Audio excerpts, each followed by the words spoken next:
مرحبا بكم. فحوص تؤكد تعافي زياش من الإصابة. تماثل الدولي المغربي حكيم زياش لاعب نادي غلطة سراي التركي لكرة القدم للشفاء من الإصابة التي أبعدته عن الملاعب لفترة طويلة وجعلته خارج قائمة الناخب الوطني وليد الركراكي في مواجهة إفريقيا الوسطى المقبلتين.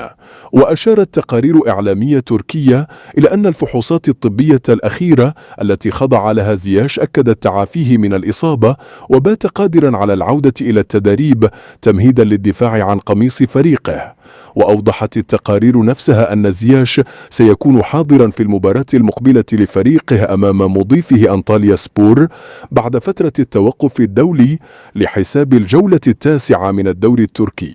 وشددت على أهمية زياش في تشكيلة غلطة سراي والقيمة المضافة التي سيقدمها للفريق بعد عودته إلى الملاعب إلى جانب النيجيري فيكتور أوسيمين. جدير بالذكر أن اللاعب الدولي المغربي حكيم زياش شارك في 4 مباريات فقط مع غلطة سراي خلال الموسم الكروي الحالي بعدما غاب طويلا بسبب الإصابة، ويرتبط بعقد مع الفريق يمتد إلى غاية 30 من يونيو عام 2025. ومن جهة أخرى كان منشور أثار موقف حكيم زياش لاعب المنتخب المغربي الأول لكرة القدم حول ما يجري في الأراضي الفلسطينية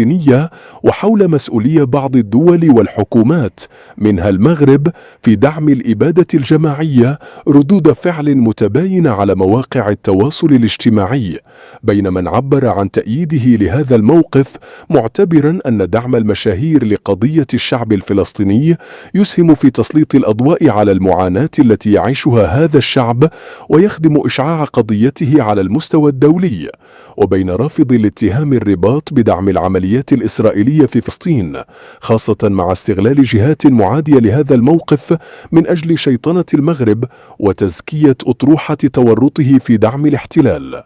ونشر لاعب نادي غلطة سراي التركي عبر حسابه على موقع التواصل الاجتماعي انستغرام مقطع فيديو يوثق لجنود في جيش الدفاع الإسرائيلي وهم ينكلون ويركلون جثثا لفلسطينيين من سطح بناية في بلدة قباطية في الضفة الغربية، مرفوقا بتعليق: لتكن الأمور واضحة، تبا لإسرائيل ولكل دولة تدعم هذا الأمر، قبل أن يعود في منشور ثان ليضيف: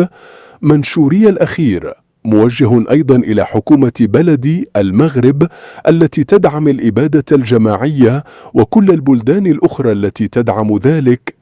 عيب عليكم، كفى، قبل أن يستدرك زياش الأمر ويقوم بعد ذلك بحذف منشوره المثير للجدل.